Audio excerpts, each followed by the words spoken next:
todos, sejam todos muito bem-vindos a mais esse encontro que a Sociedade Espírita Recanto de Luz, aqui da Praia do Cassino, da cidade do Rio Grande, promove através deste canal do YouTube para nós estudarmos o Evangelho segundo o Espiritismo. Antes de nós começarmos o nosso trabalho, nós temos um recadinho do DAPS, que é o departamento que cuida da assistência às famílias. Então, os colegas do DAPS avisam que no dia 6 de agosto, a partir das 16 horas, estarão aqui na casa fazendo a arrecadação dos gêneros alimentícios e de higiene que serão depois distribuídos às famílias que são assistidas pela casa.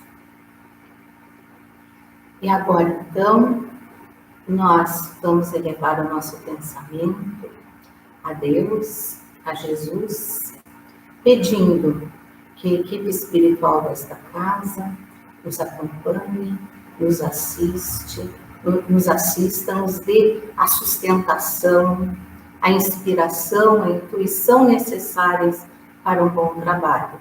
Que tenhamos todos um bom entendimento e que tenhamos um aprendizado. A nossa exposição, o nosso estudo de hoje, tem por título A Verdadeira Propriedade. E ela é do capítulo 16 do Evangelho segundo o Espiritismo, itens 9, 10, 11, 12, 13, 14 e 15. Como dissemos, que tem por título A Verdadeira Propriedade. Segundo o dicionário, propriedade é o direito de usar, gozar e dispor de bens e de reavê-los, caso alguém os possua injustamente. Bem, um dia, um homem que acredita na vida após a morte e que valoriza o ser mais do que o ter, hospedou-se na casa de um materialista convicto, em bela mansão de uma cidade europeia. Depois do jantar, o anfitrião convidou o hóspede para visitar sua galeria de artes e começou a enaltecer os bens materiais que possuía, de maneira soberba. Falou que o homem vale pelo que possui, pelo patrimônio que consegue acumular durante a sua vida na Terra. Exibiu escrituras de propriedades as mais variadas, joias, títulos, valores diversos. Depois de ouvir e observar tudo calmamente, o hóspede falou da sua convicção de que os bens da terra não nos pertencem de fato e que mais cedo ou mais tarde teremos que deixá-los. Argumentou que os verdadeiros valores são as conquistas intelectuais e morais e não as posses terrenas, sempre passageiras. No entanto, o materialista falou com arrogância que era o verdadeiro dono de tudo aquilo e que não havia ninguém no mundo capaz de provar que todos os seus bens não lhe pertenciam.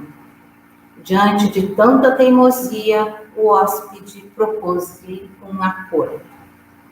Já que é assim, voltaremos a falar do assunto daqui a 50 anos. Está bem? Ora, disse o dono da casa, daqui a 50 anos nós já estaremos mortos, pois ambos temos mais de 65 anos de idade.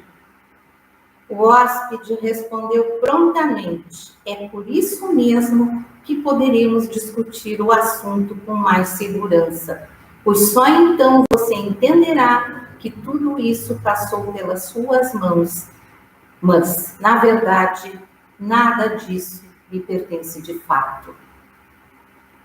O homem materialista ficou contemplando as obras de arte ostentadas nas paredes de sua galeria e uma sombra de dúvida pairou sobre o seu olhar antes tão seguro.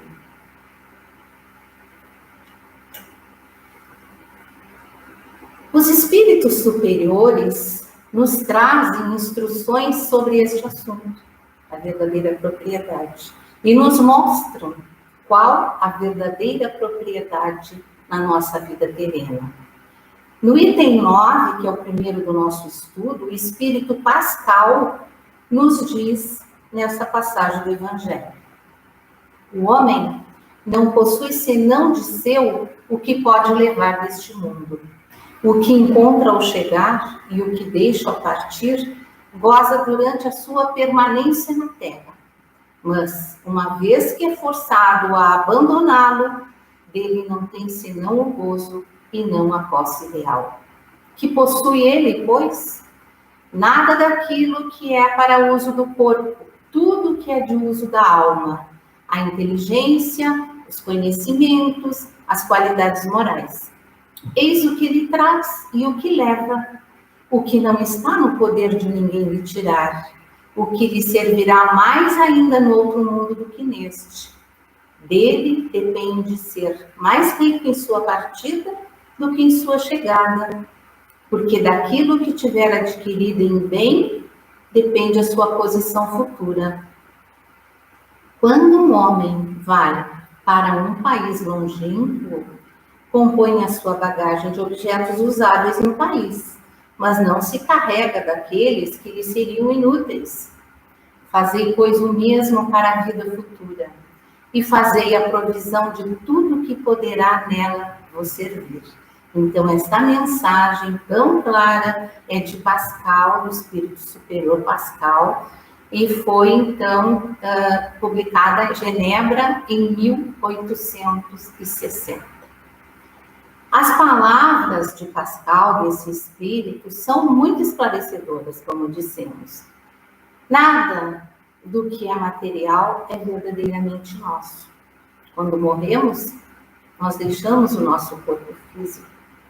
Só passa o corpo espiritual com as nossas aquisições espirituais, morais e intelectuais. E é isso que nos vai ser útil, que vai ter valor no mundo espiritual. Nada se leva do que é material. Mas também nós precisamos atentar que levamos as nossas virtudes, mas também nos nossos desequilíbrios. Levamos as nossas imperfeições, que são coisas do espírito também. Daí a necessidade da nossa vigilância e esforço, sim, para viver uma vida que some valores imperecíveis, que não contabilize desequilíbrios e que não atrase, portanto, a nossa evolução.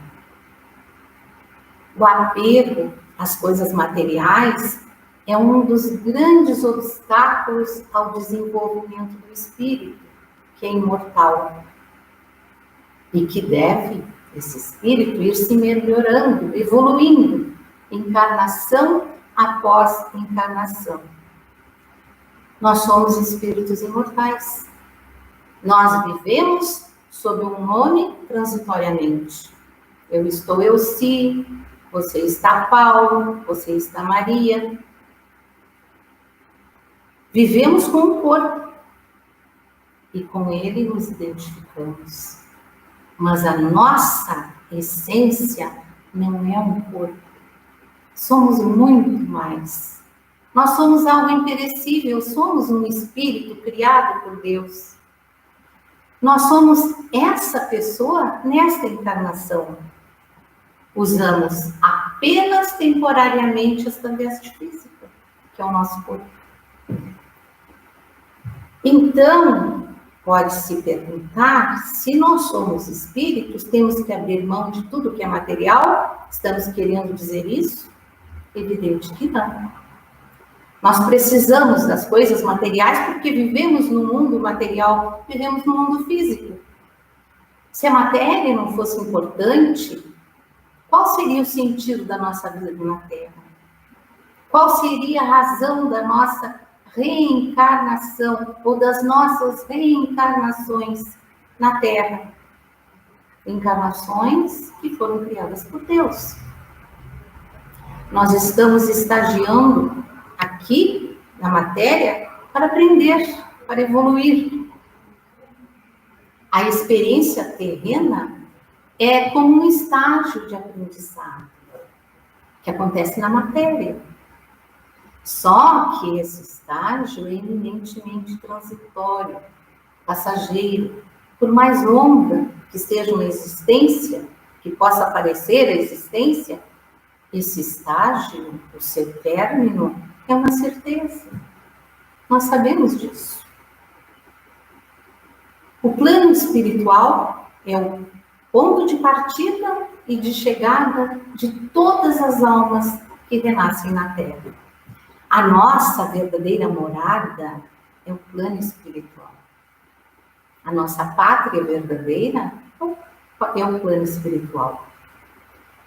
E para lá não dá para levar os nossos pertences, os nossos bens tão queridos e tão amados. Eles não podem atravessar os portais da eternidade.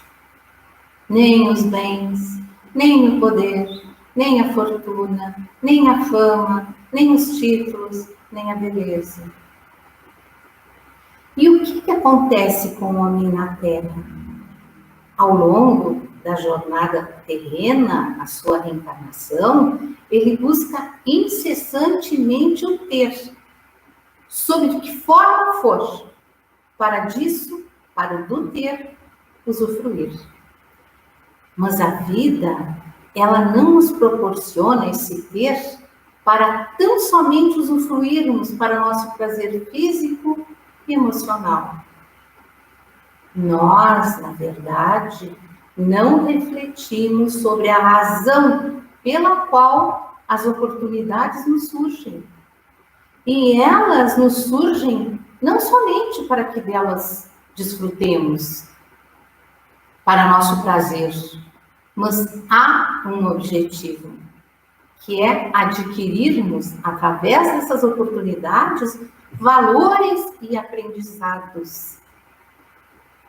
E aí entra a prática da caridade, como um grande valor a ser adquirido pelo nosso espírito, compromisso que provavelmente tenhamos firmado lá no plano espiritual antes de reencarnarmos.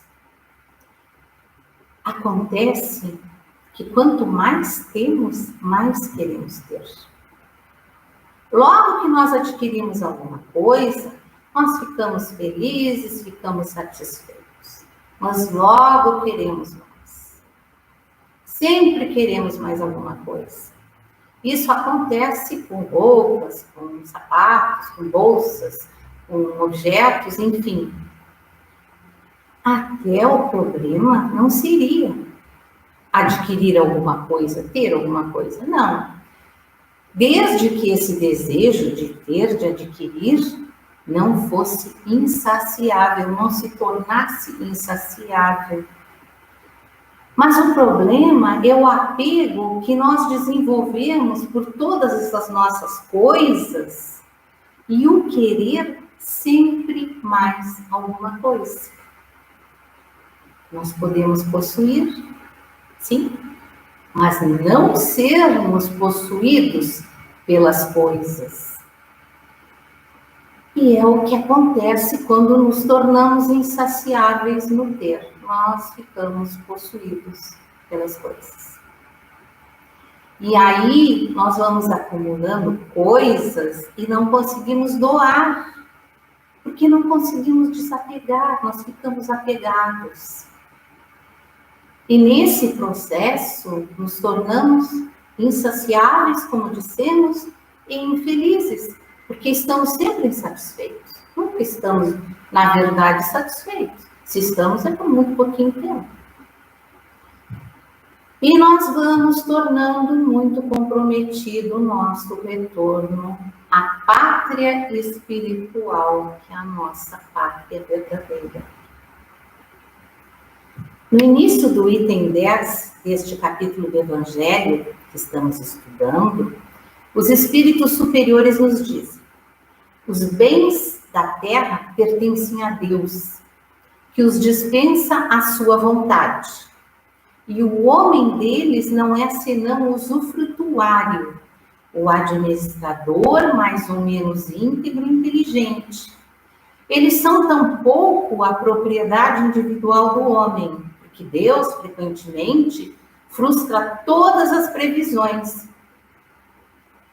E a fortuna escapa daquele que crê possuí-la pelos melhores títulos. E não é isso que vemos acontecer frequentemente? Quantas fortunas se esvaem inesperadamente, repentinamente? Isso não nos mostra que somos apenas usufrutuários, como diz o Evangelho, dos bens? Não nos mostra que o verdadeiro administrador é Deus? E que, às vezes, ele pode decidir que a fortuna, o dinheiro, os bens não são o melhor para a nossa vida e a nossa evolução. E o dinheiro, a fortuna, os bens escapam de nós. No livro O Céu e o Inferno, que é uma das obras básicas da doutrina espírita, na segunda parte, nós temos comunicações de espíritos que desencarnaram, que morreram, passaram para a espiritualidade, e que se encontram, uns em situação de felicidade, se encontram felizes, se encontram em paz, em harmonia, e outros que se encontram em sofrimento por uma série de motivos, de acordo com a sua vida ou suas vidas anteriores. Então, nós temos uma comunicação do senhor François Riquier, que é um espírito sofredor. O senhor François Riquier era um homem muito comum, era um velho avarento e solteirão, que morreu em 1857, deixando uma fortuna bastante considerável aos colaterais. E o senhor François Riquier, ele manifestou, através de um sonho, que ele queria conversar, através de um médium, de uma médium. E isso aconteceu através de uma das médiuns, que na época fazia esse trabalho junto com Kardec. Então, temos o diálogo dele com a médium, que é muito interessante. A médium pergunta, então, a ele: que quereis de nós? E ele responde, o espírito responde: meu dinheiro, que me tomaram todos miseráveis, a fim de o repartirem. Venderam as minhas quintas, as minhas casas, tudo para as repartirem. Dilapidaram os meus bens como se não fossem mais meus. Fazei-me que se faça justiça, porque eles não escutam, e não quero ver mais tais infames. Dizem que eu era usurário, e guardam o meu dinheiro. Por que não me querem devolver se acham que foi mal adquirido? A médium então pergunta a ele: mas estás morto, não tendes mais necessidade de dinheiro. Pedi a Deus para ter uma nova existência pobre, para expiar a avareza desta. E o espírito então responde: não, eu não poderia mais viver pobre. É necessário o meu dinheiro para me fazer viver. Aliás, não tenho necessidade de ter outra vida, uma vez que vivo a presente. E a pergunta seguinte da médium foi: sofreis? E o senhor François Riquier então responde: sim, eu sofro torturas piores do que a doença mais cruel, porque é a minha alma que suporta essas torturas. Tenho sempre presente no pensamento a iniquidade de minha vida, que foi um motivo de escândalo para muitos. Sei bem que sou um miserável, indigno de piedade, mas sofro tanto que é necessário ajudar-me a sair deste miserável estado. Então a médium diz a ele: oraremos por vós. E a resposta: obrigado. Orai para que eu esqueça as minhas riquezas terrestres, pois sem isso jamais poderei me arrepender. Adeus e obrigado. François Riquier, Rua de la Charité, número 14. Tem até o endereço onde ele morava.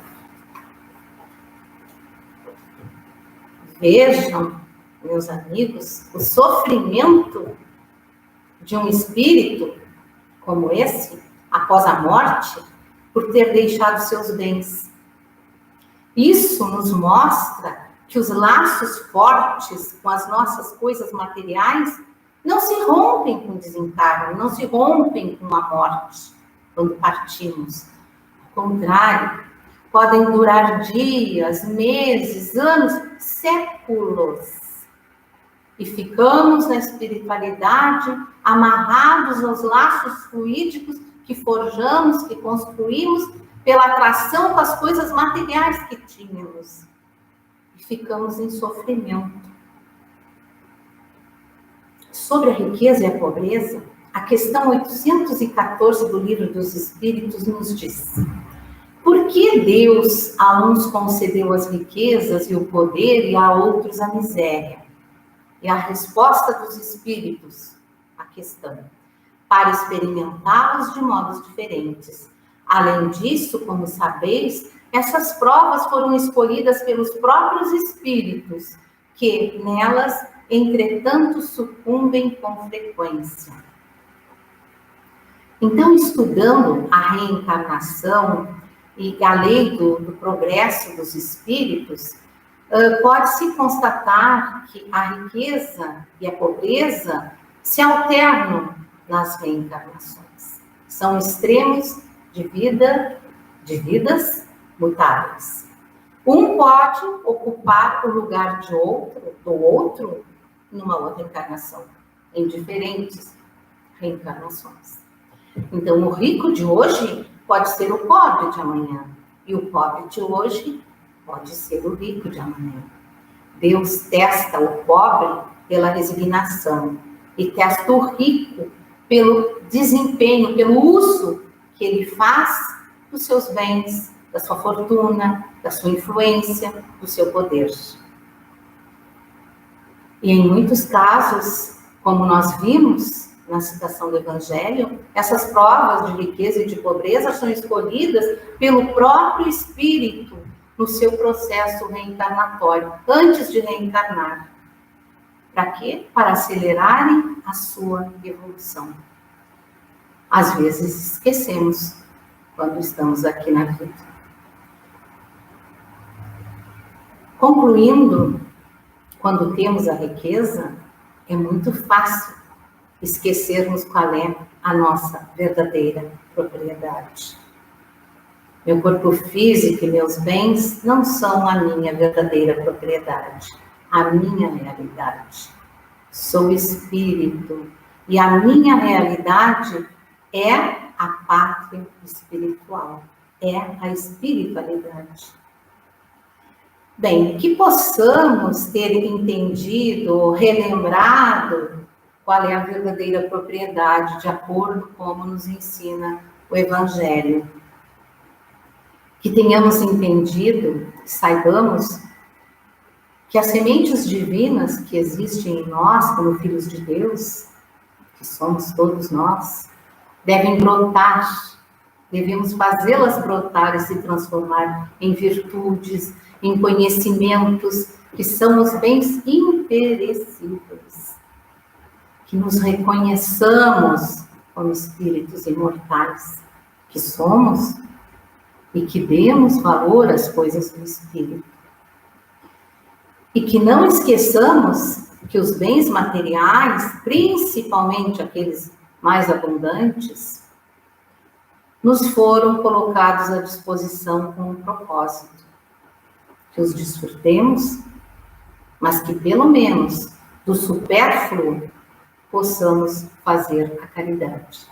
Não é o que nos ensinou Jesus. Jesus nos pediu para partilharmos aquilo que nós temos, mas pelo menos façamos do nosso supérfluo a caridade. E que possamos viver a nossa vida terrena, a nossa vida material, buscando felicidade, procurando ser felizes, mas vivendo essa vida de tal forma que tenhamos uma bela bagagem para levar conosco quando nós transpusermos os portais da espiritualidade. E agora todos nós sabemos qual é a verdadeira propriedade, a verdadeira bagagem. Que assim seja. Antes de nos despedirmos, nós fazemos novamente o convite para que nos acompanhem diariamente no culto ao Evangelho no Lar, que fazemos nos nossos lares diariamente às 20 horas. E até uma próxima oportunidade. Uma boa noite a todos. Fiquemos em paz.